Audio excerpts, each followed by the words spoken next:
Math second 3.2 मधील आपण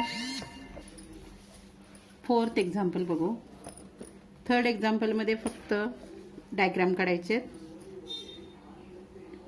दोन सर्कल्स काढायचे. एकाच सर्कलचे 4 सेंटीमीटर रेडियस घ्यायचं आहे, दुसऱ्याचा 2.8 सेंटीमीटर घ्यायचा आहे आणि दोन्ही सर्कल्स असे काढायचे आहेत की एक एक्सटर्नली टचेस आणि इंटरनली टचेस, आतून टच झालेले आणि बाहेरून टच झालेले. आपण चौथं एक्झाम्पल बघू. इन द फिगर, ही जी फिगर आहे ती, the circles with centres P and Q touch each other at R.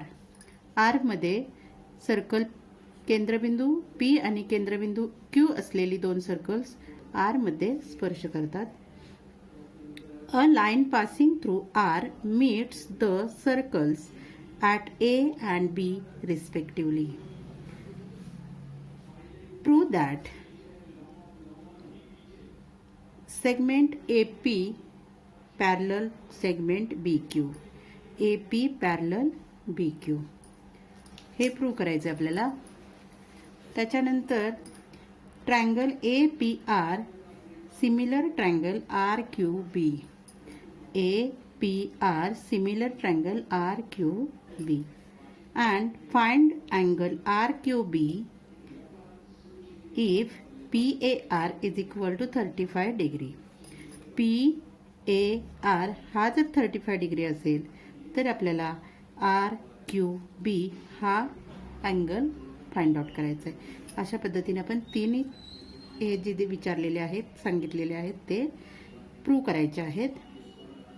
इथं आपल्याला सांगितले a line passing through R meets the circle A and B respectively.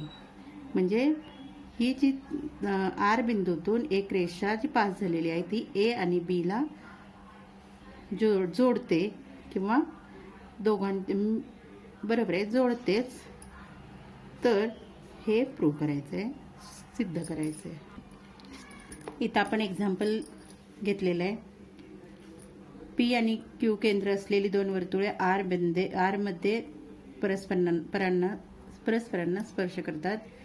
A B ही अशी रेषा आहे की ती आर या बिंदूतून जाते आणि पी आर आणि आर क्यू ह्या दोन्ही त्रिज्या आहेत आणि आपल्याला दिलेला आहे अँगल PAR. PAR हा अँगल दिलेला आहे 35 डिग्री. तर आपल्याला हे प्रूव्ह करायचं आहे की AP पॅरलल QB आहे. Triangle APR similar triangle RQB हे दोन्ही ट्रायंगल्स आहेत, ते समरूप आहेत असं दाखवायचं आहे आणि RQB या अँगलचं काय करायचं आहे, माप काढायचं आहे. तर पहिल्यांदा आपण सुरुवात करताना पहिला आपण हे दाखवायचं आहे. पहिला नंबर PRQ हे एका रेषेत आहेत. P',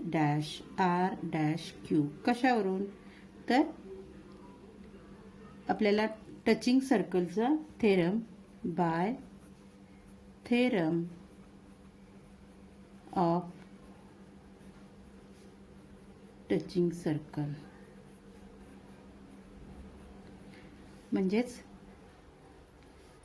थेरम टचिंग सर्कलचं जे स्पर्श करणाऱ्या वर्तुळांचं जे प्रमेय आहे त्या थेरमप्रमाणे की दोन जर सर्कल परस्परांना बाहेरून स्पर्श करत असतील किंवा आतून पण स्पर्श करत असतील तर जो पॉइंट ऑफ कॉन्टॅक्ट आहे आणि केंद्रबिंदू आहे ते तिन्ही काय असतात, एका रेषेत असतात. In triangle PAR segment PA, बघा segment PA congruent segment, congruent PA हा कॉन्ग्रंट कशाचे असणार आहे, PR बरोबर.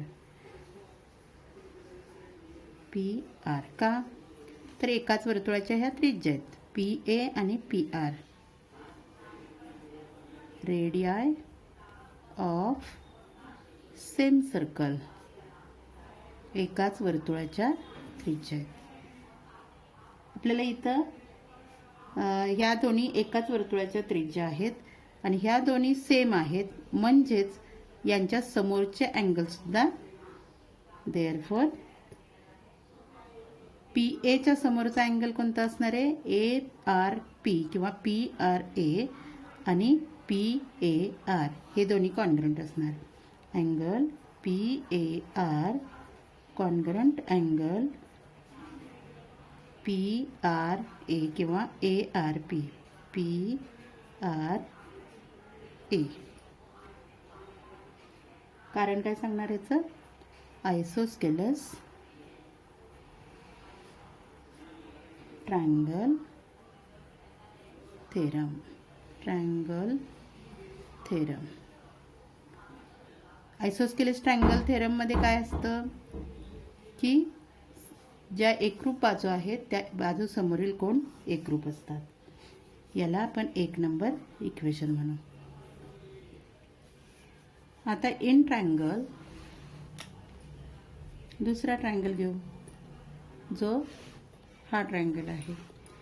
In triangle Q R B. Q R B मध्ये परत ते दोन्ही सेम आहेत. Segment Q R congruent segment Q R congruent Q B. परत ह्या रेडियाय ऑफ सेम सर्कल एकाच वर्तुळाच्या त्रिज्या एकाच वर्तुळाच्या त्रिज्या आहेत.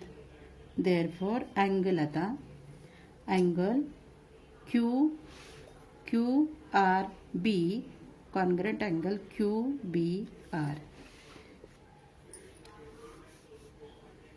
Angle Q R B congruent angle Q B R.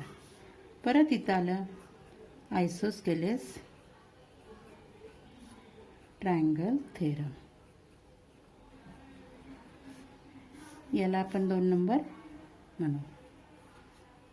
आता 1 आणि 2 नंबरचे इक्वेशन बघा. पी ए आर बरोबर पी आर ए आणि क्यू आर बी बरोबर क्यू बी आर. अजून आपल्याला याच्यामध्ये दोन्ही त्रिकोणामध्ये आपल्याला अजून ए आर पी बरोबर क्यू आर बी असणार आहे का? बघा मी कोणतला सांगते. P angle P R A हा कॉन्ग्रंट हा P R A congruent Q R B का? Vertically opposite angle. Angle P R A congruent angle Q R B. काय कारण लिहिणार? Vertically opposite angle. म्हणजेच काय? विरुद्ध कोण एकरूप असतात. याला आपण 3 नंबर म्हणू. आता बघा पी आर ए आणि Q R B. P R A P A R बरोबर पी आर बी आहे, सॉरी पी आर ए आहे. क्यू आर बी बरोबर म्हणजे हा पी आर ए आहे त्याच्याबरोबर क्यू आर बी इथला आहे. म्हणजे याच्याबरोबर हा आहे, याच्याबरोबर हा आहे आणि हे दोन्ही एक आहेत म्हणून आपल्याला हे दोन्ही काय असणार आहेत? एकरूप असणार आहेत. बघू आपण from equation 1, 2 and 3 we get आपल्याला मिळते. काय मिळते?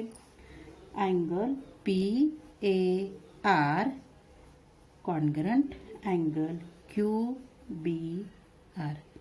जे आता मी सांगितलं ते याच्याबरोबर हे आहे बघा.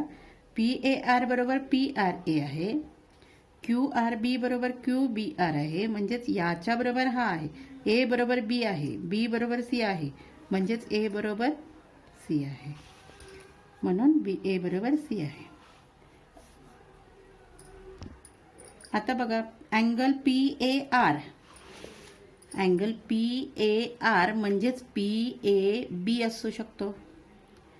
अँगल परत बघा पी ए आर म्हणजेच पी ए बी असू शकतो आणि क्यू बी आर म्हणजेच क्यू बी ए आहे.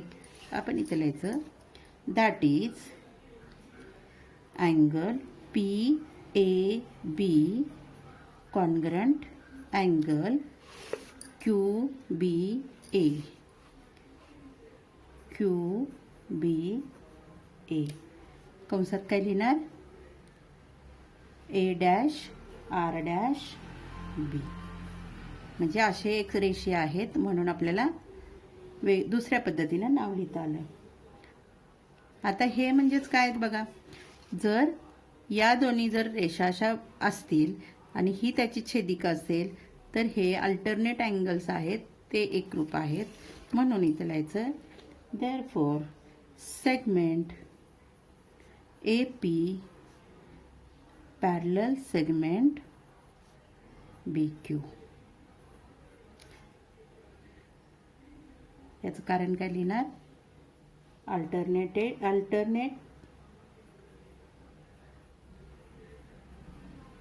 Alternate angle test for parallel lines. समांतर रेषेमधील व्युत्क्रम कोन. आपल्याला हे पहिलं सिद्ध झालं. आता दुसरं सिद्ध काय करायचं आहे? Triangle A P R similar triangle R Q B. दुसऱ्यामध्ये आपल्याला in triangle A P R and triangle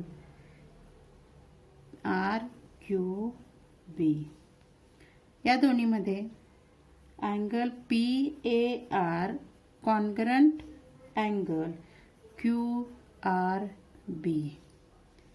बघा पी ए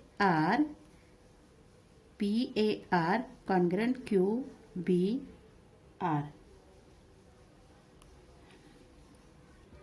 आपल्याला ह्याच्यात दाखवण्यापेक्षा इथं आहेत बघा. P A R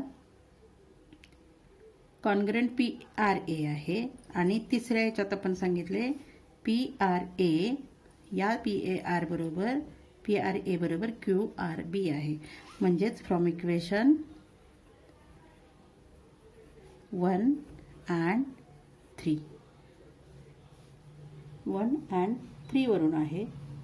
next angle P R A congruent angle Q B R हे आपल्याला फ्रॉम इक्वेशन 2 and 3 वरून सांगता येतं. देअरफॉर ट्रायंगल दोन आपल्याला एकरूप असतील तर हे दोन्ही त्रिकोण कसे असतात? सिमिलर असतात. P R similar triangle R Q B हे दोन आपण प्रूफ केलेले आहे. तिसरा विचारले आपल्याला अँगल पी ए आर बरोबर जर 35 असेल तर R Q B angle is equal to question mark. त्याच्यासाठी आपल्याला फ्रॉम इक्वेशन 1, 2 and 3 तिन्हीवरून आपण तिन्हीमध्ये आपण एकसारखे हे अँगल जे आहे ते एकरूप आहेत असं सांगितले. Angle P R A is equal to angle Q R B is equal to angle आपल्याला कुठला सांगितले? आर क्यू बी झाला हा, नाही कोणता झाला? Angle Q B R is equal to 35 degree. म्हणजे पी आर ए बरोबर क्यू आर बी बरोबर Q B R is equal to 35. मग आपल्याला पुढं in triangle Q R B angle Q R B plus angle Q B R plus angle R Q B is equal to 180. आता याच्यातले बघा 180 ह्या तिघांची बेरीज आहे. त्याच्यातले आपल्याला क्यू आर बी आणि क्यू बी आर हे दोन्ही काय आहेत 35 आहेत. म्हणजे 35 plus 35 plus angle R Q B is equal to 180. Therefore 70 plus angle RQB is equal to 180. Angle RQB is equal to 180 minus 70. Therefore angle RQB is equal to 110 degree. म्हणजेच आपल्याला तिसरा मिळालेला आहे RQB बरोबर 110 डिग्री. आन्सर लिहूया. तिन्हीचे answer एकत्र ते दोन्हीचे काढायचे नव्हते, प्रूव्ह करायचे होते. तिसऱ्याचं आन्सर आलं angle RQB is equal to 110.